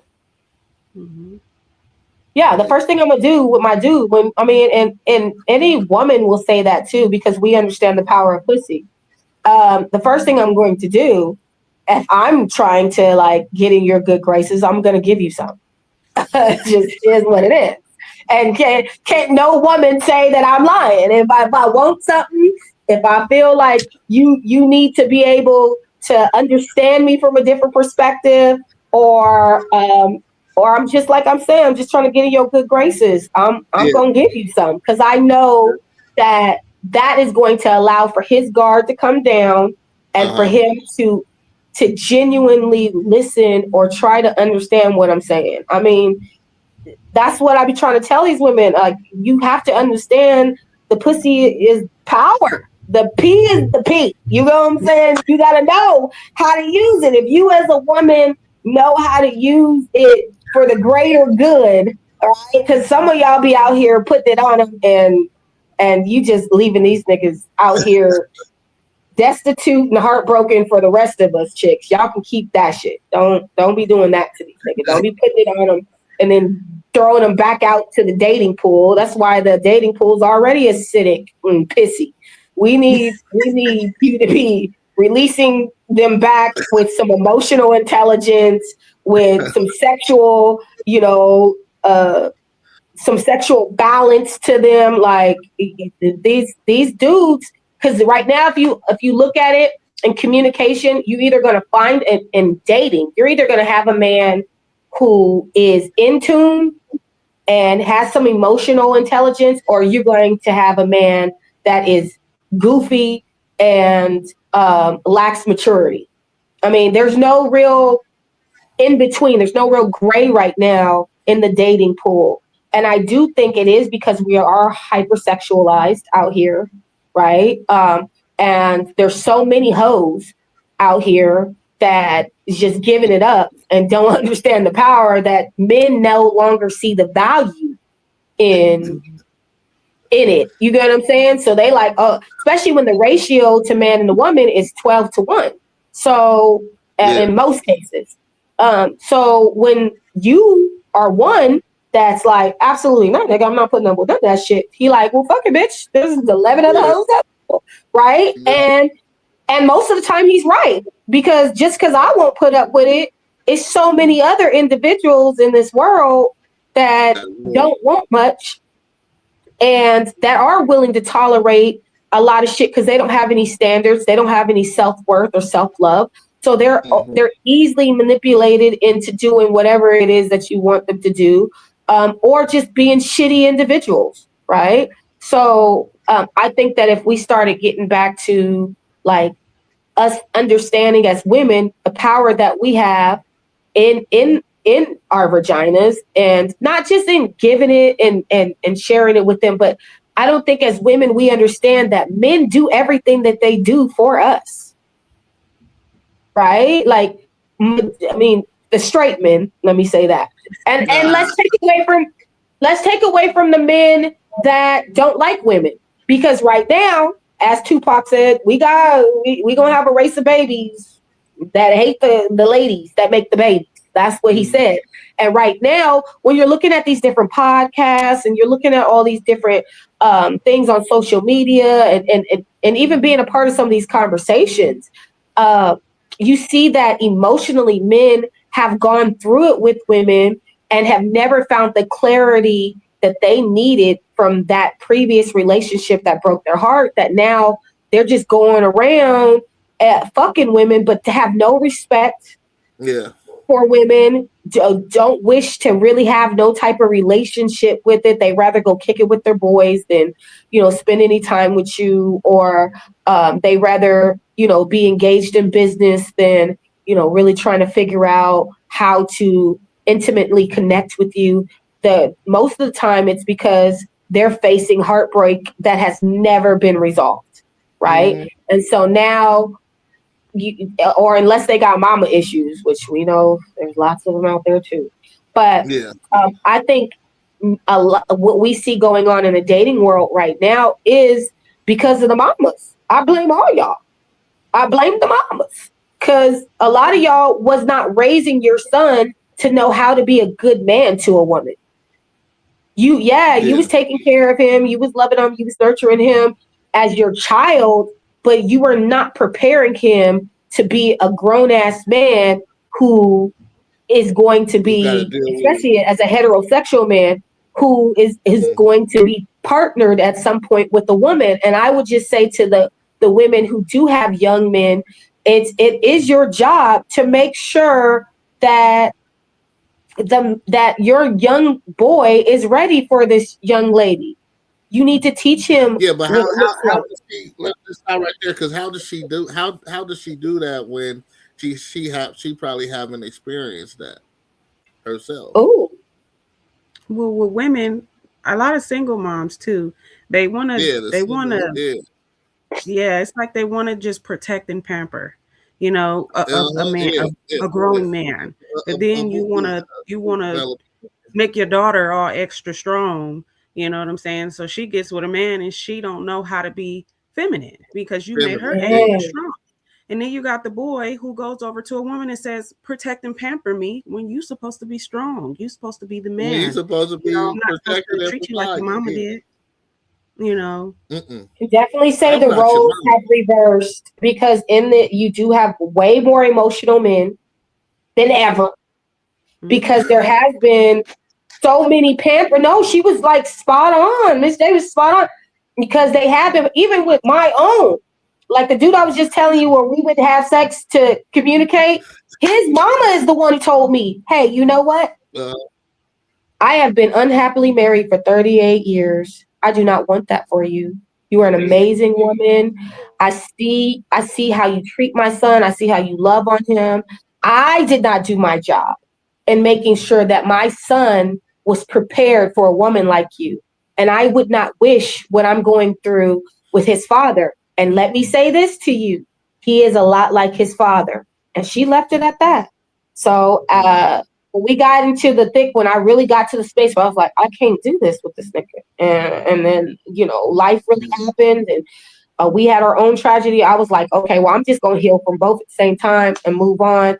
And then I tried to see if we could reconcile maybe about a year later, 7 months later, something like that. And the mom was like, I called her like, yeah, so I'm thinking about it. And, you know, I talked to him, and she's like, it's pretty much like, fuck, I told you that you needed to get the fuck away. At least she told you, because a lot of moms will not. You know, they will know exactly who their son is and will never say anything to you. Yeah, you know, I've been blessed. Encourage the bull that he's putting you through. You know, so yeah, you got lucky that she actually did. I get lucky with the moms. I'll be honest. Even like my dude now, like he always be like, you spoil my mom so much. I'll be like, because Nick, if it was not for your mama, yes. If it was not for your mama, none of this would even happen. None of this. None of this would be possible without your mama. So I think it's important that, you know, that we do take responsibility as women, and knowing that it's that we need. And let's go back real fast to what you said, Talon, because I want to make sure we answer it. Like you said, well, how does she do that if she has never been loved correctly, right? Or she don't know the love of man. I will say this. It does become really important on who you are as a woman. And I'm so thankful to have the father that I have, because when me and my dude started talking about marriage, that was the thing. It was like, well, you come from a family where your parents been together 50 plus years. You know what I'm saying? I come from a divorced family. And my mom, as Miss J was saying, she raised me to be a very independent chick, because that's who she is. She's very, and that's why I didn't really work with my parents, because my mom didn't want to give up being this independent woman. She did not know how to be a partner. And she likes to play solo, and still to this day, she likes to play solo and do that. So I had to tell my man, I had to step away from my pride and really say, like, look, my dad has taught me how to be, you know, a queen. I take very good care of my dad. So yeah, I know the type of woman that I desire to be. I know how to cook. I know, you know, how to provide in being the woman that I am. But in regards to seeing that type of functioning relationship, I have not. And I had to understand my shortcomings, because in some of the ways that he moves like, well, you know that we're together, you know, we already got all these years under, I want to get married and you need to figure that out. Well, I never thought I was going to get married, because that was just never it. I watched my parents have a beautiful co-parenting situation. And so I was always big on, you know what? I just want to be able to co-parent with my person. If he wants to get married, so be it. So anyways, I end up with a nigga who want to get married. So I'm like, okay, I don't mind getting married, but you're expecting for me to be like that. I guess the average woman who's like, all you got to do is show up. All you got to do is, you know, get me a ring and I'll do the rest of the work for the wedding. But you didn't get that type of woman, because I am very much so in my masculine energy, because I've had to be, and I've had to be that majority of my world, because I'm a business owner, because I take care of my family, because I am the, literally for me, even being the baby, if I'm still the matriarch, because I was the first one to see money in my family. Right. Yeah. So it's different for me going into a relationship. And like I was telling him, like I was hoping to get into my personal life with him, and then it be where I could be submissive. I could allow for him to make the decision. But what I had to realize is I don't have that type of dude.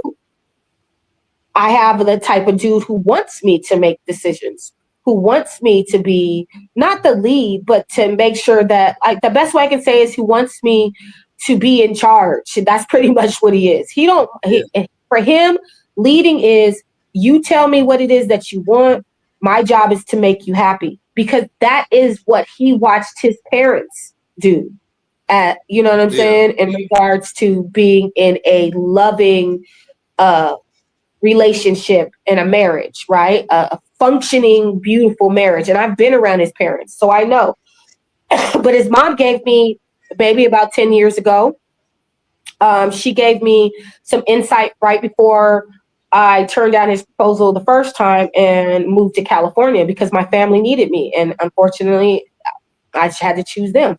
But she told me, you know, I asked her, I said, how did you know that your husband was the one? And she said, what do you mean the one? I mean, like, the one that you're going to spend your life with, the one. She's like, well, baby girl, I don't know necessarily if he was the one that I thought, it was going to be. I got with the one that was going to give me the best life. I was like, damn, that's deep. She was like, so the question, she said, I have a riddle for you. And you got to understand, like in the setting that I'm in, I'm at his mama's house. There's flowers because he buy his mama flowers every week. Either his daddy buy them or he'll buy them.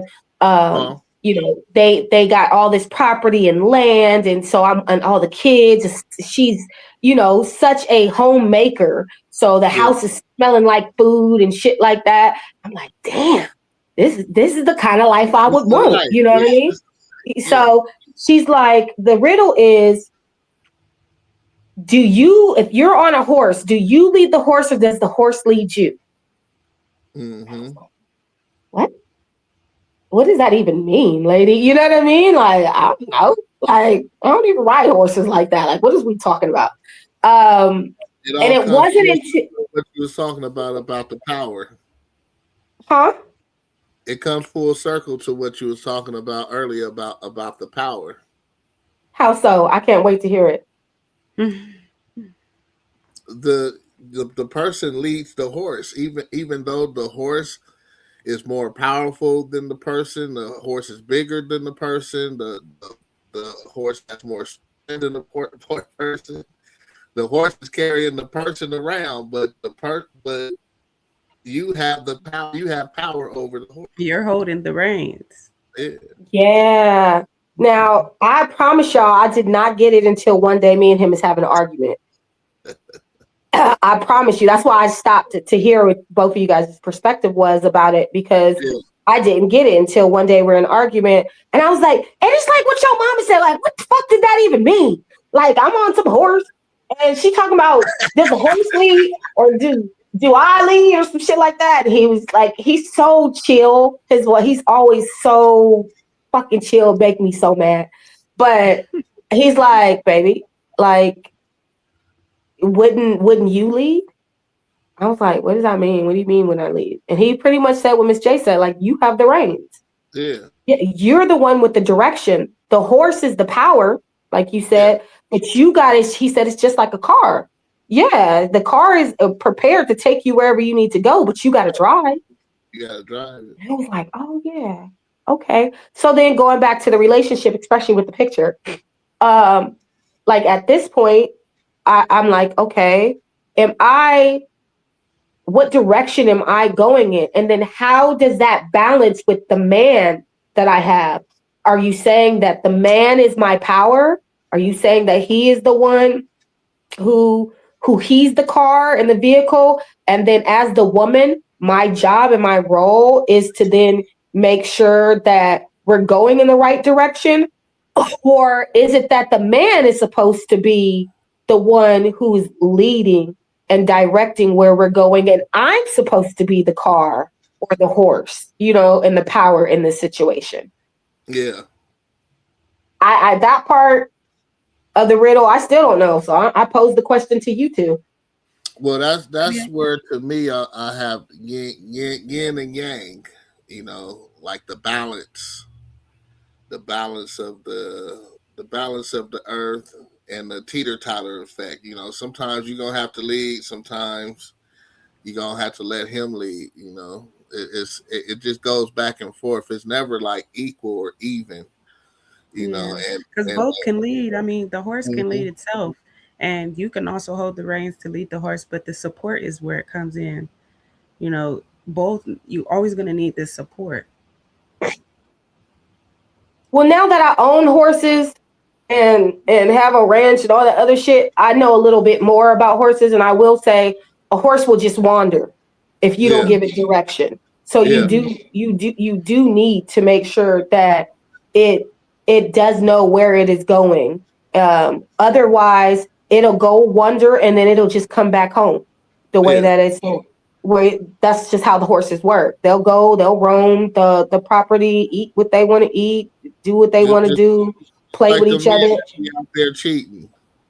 They Yeah. go home and they come back up because they ain't got nobody taking the They ain't got no reins, man. direction. Yeah, they ain't got no That's true. direction. Mm-hmm. So, Miss J, let me ask you this. When you see this picture, what do you think? What do you see in this picture? When I look at the picture, I see more like he's leading, but she's happy for him to lead. Okay. That's what I see. I see like he's going in the direction and she's following, but I see the little rose and she looks awfully happy to be carried along. So, okay. You mean dragged? Because literally he's dragging it. Her motherfucking hair. But yeah, I'm with everything else you said. But listen, he ain't carrying that bitch. He definitely is like, he looked like he smacked that bitch over the head and said, "Come on." And she said, "Oh, God, it's so awesome. Where are we going?" And she just, "Does he love me? Does he love me not? Does he love me? Does he love me not?" With the damn flower that she got in her hand. Right? And he's like, "I need somebody to make my house into a home. So you need to come with me." Yeah, I just wanted to hear your perspective. We've heard all different types of perspectives around here, Dallas. Yeah, around the United States. Around the United States, we've heard different perspectives, but I think your perspective is the more basic of what's happening here. The most logical of like, yeah, she looks happy. I mean, clearly there's a heart over it. So he's doing what he needs to do, and he's the muscle, like you said, he's the leader, and she's just happy to be dragged along to whatever he got going on. And I think that a lot of times that's how men think that women should be handled. Mm-hmm. But I think in the era of the woman that you have now, especially with Miss Independence out here, and I need to be a strong Black independent woman, they don't understand that hit us as hard as the feminist movement that the white ladies got popping in these streets, because now we are so willing to be by ourselves before we're willing to try to figure out how to work it out with somebody and to be someone else's partner. And that would be the reason, when you don't feel that anything is going to last, then you have to choose yourself. You have to choose yourself. You have to be like, well, I don't, at the rate that this is going, and I see this person in their relationship and this one, and nothing is working, I have to be able to work for myself. Yeah, I can only trust me. And that's where I think that's where it is. It's just there's a breakdown in the trust that the two have, and the woman has to choose herself. And that's where I'm going with this. So, or the expectations that people have of each other that are unrealistic in these relationships. Because I love that you said choose yourself, because I just did a podcast a couple of days ago, and that was one of the things that we were talking about. They were bringing up like almost some of the situations with like Cassie and Diddy, right? Mm-hmm. And I always think that when I'm on a male-driven podcast, it's always like wanting to, see where they're going with it. And in that situation, as always, I have a different perspective because I'm a different type of chick. I was raised by a dude. My mom didn't really play the role the way that most mothers would have. My dad played the role of being my primary parent. So my perspective is always kind of logical first in that regard. But I said with the Diddy situation, they were like, yeah, because Do you feel like she put herself in that situation, or do you feel like, you know, he should be in jail or any of that? And I was like, no, because I don't. And they're like, what? Why not? First of all of those people were grown. And now that we done went through the court cases and things of that nature, nobody was kidnapped and any of that. All of you guys decided that you, from the prostitutes to Cassie, you guys decided that you wanted to be that person because of the money. Let's just be honest. And even with Cassie, you went all of these years, and was this woman, you letting people pee in your mouth and you letting gay niggas fuck you and him, you know what I'm saying? And him, what, everything was copacetic until you wanted to move on from this dude. And then even when you guys moved on, you guys was friends for years. And then you blackmailed him and was like, I'm either going to drop some shit on you, or you're going to give me $30 million for all the shit that you did to me.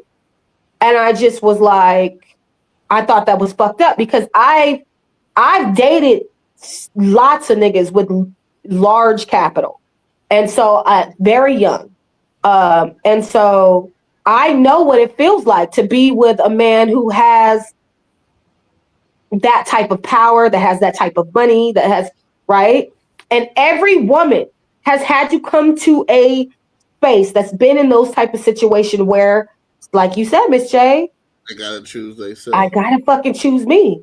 I remember looking in the mirror and crying and being like every time I see that domestic violence commercial that you play, it, when she says, like, I cried and I had to ask myself, do I deserve that?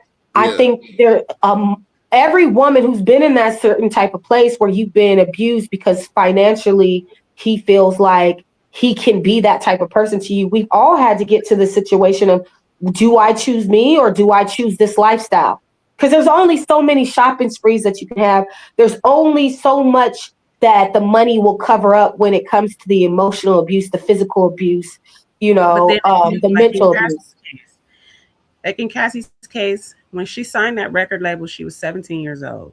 So for you to be that young and then be with a man who's already experienced life and has so many women and has such a big dad that he has, you know, I don't want to call it grooming, but she didn't have the right mind. She'd been through nothing yet.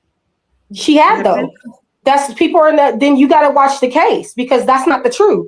When she first got with Diddy, she was already with an older man, and she solicited Diddy. That's how her and Diddy even got close, because she had made a tape with another grown ass man and asked P. Diddy to help her to get the tape back from the grown ass man. So you're not talking about an innocent woman who came into the situation and did not know, you know, what to expect. No, she seen it come up, and I'm 17. By 17, I was on my own too, and doing my own thing, which is how older men got access to me. My first dude was 8 years older than me, you know, and then the next one was much older than me, you know, so I get it.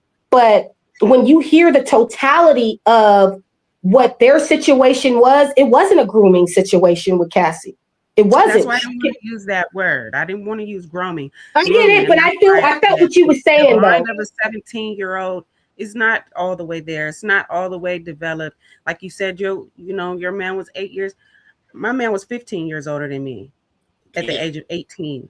And I had no idea what I was putting myself through, what I was getting myself into until many years down the line, you know? So it's like when your mind is that young and you're dealing with somebody whose mind is not as young as yours, you know, it's like the manipulation is there. It's always there. I think it's the manipulation, though. I just want us to be honest about the manipulation is on both parts. She knew what she wanted and he knew what he wanted. Now, I do agree with you in the age difference, but because, like you were saying, you dated someone older, I didn't feel that way. with my dude who was 8 years or damn near 20 years older than me, which was the dude after him. I didn't feel that way. But again, my lifestyle, was different because by the time I was 15, I was already making my own money. I was already figuring it out on my own. I was already living, the life that I needed to live, as a young woman. So I think it does become more maturity. And because both of the niggas will tell, well, one is passed on, my first, he's passed on. But even then, till the day he died, we talked, because I was at a different maturity level and a different financial level than most men. So I dated men who were so much older than me because the men that were my age could not compete at that level. Yeah. So I agree. I had to get forced into a situation of like, okay, if I want to date somebody at the same caliber of me and the same maturity as me, then I have to go out and date older. And a lot of us women, when you start talking about when we started dating, most of us started with much older men. So we're not going to act like what y'all saying. Older niggas ain't shit. What y'all saying? No, I'm saying women mature faster than men do. That's facts. That is a biology. Yeah, he was much old, like y'all. The older niggas ain't sounding like they're in a good space right now. Because I think that us women, that's why I'm saying we got to take responsibility too, because us women most of the time prefer an older man because you guys are more established, because you guys have more of the things that we feel like we desire, especially if you have a daddy, because then a lot of us are looking for the same type of care and the same type of quality of a man that a boy cannot give us. You know what I'm saying? So we go to dating these older people. Unless you got your man in college, majority of us ended up with somebody much older than us. And even if now in our age groups now, most of us are still with older men.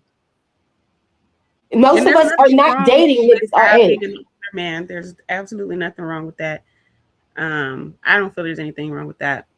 But in some cases, I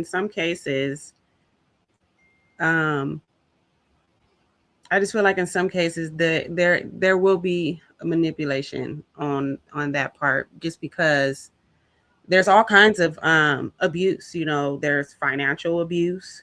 There's domestic abuse. So a lot of that comes into play because when you meet a man that young, and like you said, when you were 15, you had everything established, but not everybody is like that. Not every, oh yeah, for sure. Not every young woman is like that. Maybe she, is not established. So she not only wants, but needs that person, and then you never know, that manipulation could come into play. And it's like, okay, maybe he showed a side that she never would have thought she would ever seen. So now she's like, okay, this is not for me. Okay, if this is not for me, then you about to be out there homeless. That's what you about to be. Yeah. Well, let me say this though, and counter, just being devil's advocate and sharing my own experience, because I do understand that my experience is different. As most women, we all different. We all have had our different experiences. But what I will say is the men who manipulated me was the niggas that was my age. I've never been with an older nigga. Even the one that I was talking about where I had to look in the mirror because he had so much money, the Persian dude, he was my age. He was this older man who, because majority of the older men that I dealt with, and I will say even my girls dealt with, these are men who have a desire not to be with some young chick because she's so much younger, on some like almost pedophile type shit. It's more like, okay, she's younger, but I do have an appreciation for how her mind works, how her maturity is, her youthfulness. They can appreciate that part. But I can tell you so many stories though that we don't talk about. And it is maybe getting off the subject, but it's kind of staying on the subject, where there's been so many dudes that I have dated that their first experiences were with much older women. That's where their first sexual experiences were with much older women. So then when we were talking about manipulation, I have so many dudes that I know babysitters, teachers, people, women who were much older than them were the first ones to give them some pussy and were the first one to be intimate with these individuals, that it kind of overshadows, to me, the experiences of a lot of us young women have had with us older men. Because for a generation, even when you go into other cultures, majority of those cultures have younger women with older men, right? Unless they are marriages where they are, suiting them together for family reasons and things like that, and they're of the same age. But majority of the way that our societal structure happens with men and women is different. But I think that we don't talk enough about how many young boys were taken advantage of by older women. And like I said, from my homeboys to the men I've dated, all of them first experiences were with much older women.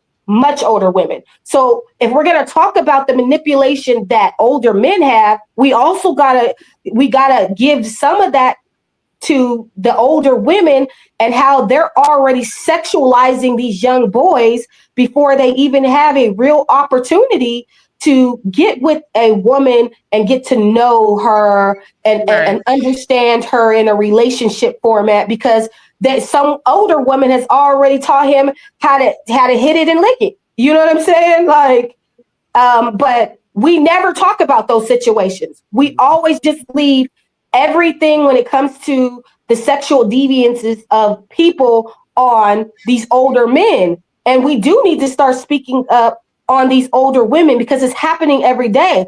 I don't want to leave my nephews or my young boys, my G baby, none of them, with an older woman, because I have heard so many stories of young boys getting their virginity taken by a babysitter that was in their 18, 20 years old.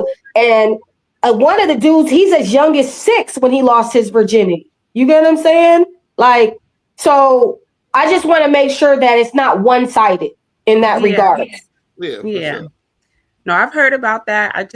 I've heard about it like a lot. Like back in the day, they used to do that a lot. Like it was okay to, bring a little boy to a house full of strippers. You know what I'm saying? Like, and it was encouraged. It was encouraged. I get it. I totally get it. It's not one-sided. Yeah.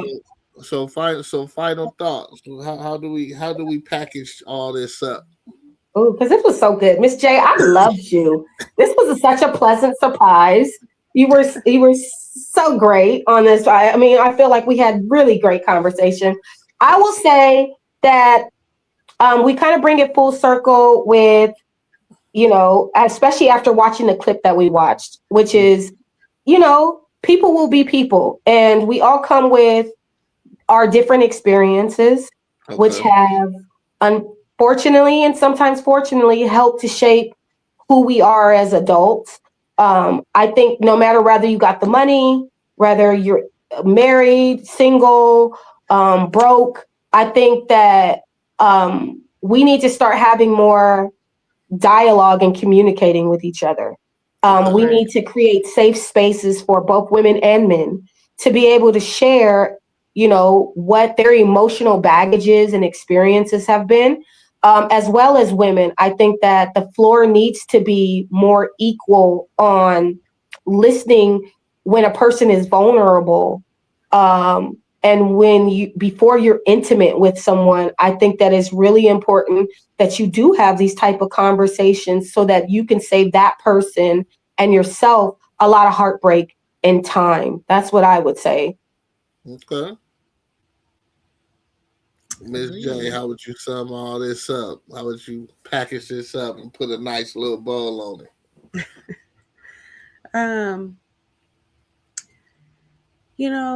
Kind of like the same, kind of going where she said, it's like we need a lot of communication and a lot of safe space to have that communication, even like as far as when we're talking about marriages and just 2-person relationships. I think we just to be able to step outside the fact that I'm your person and just be your friend at that time. Can I step out of that and just talk to you as a friend right now, and not have you be offended by what I say? Yeah. Or have me not be offended by what you say. And I think if we can do more of that, then it'll be a better type of situation. What did Music Soul Child say? We used to laugh. Now we get mad.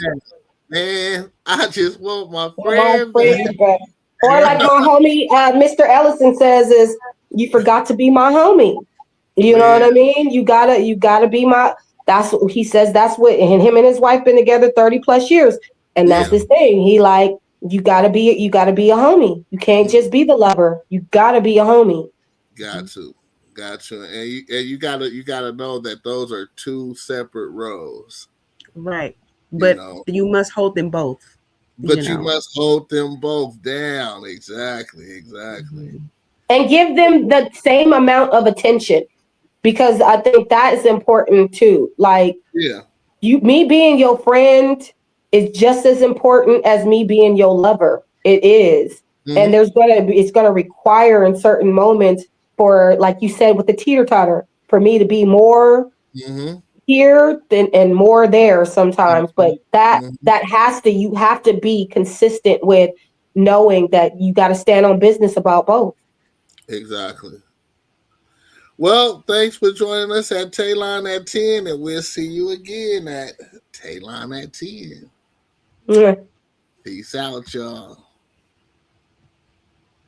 Southern Boy Certified.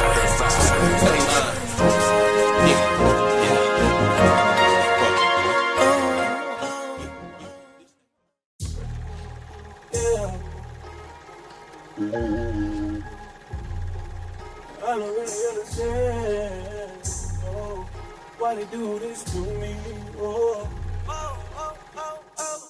Saturday Roman, don't say nothing at all. Saturday Roman, don't say nothing at all. Saturday Roman, don't say nothing at all. Saturday Roman, don't say nothing at all. I'm hearing whispers on the street about some things that I really can't believe. People talking, spreading lies over me. I don't know why they coming for me. They say I did things that I never done. No. They say that I'm guilty, but I'm not the one. No. Liar, liar, liar. Pants on fire. Be fibbing. I heard rumors around town. People talking and spreading lies. Can't trust nobody who don't have a purpose.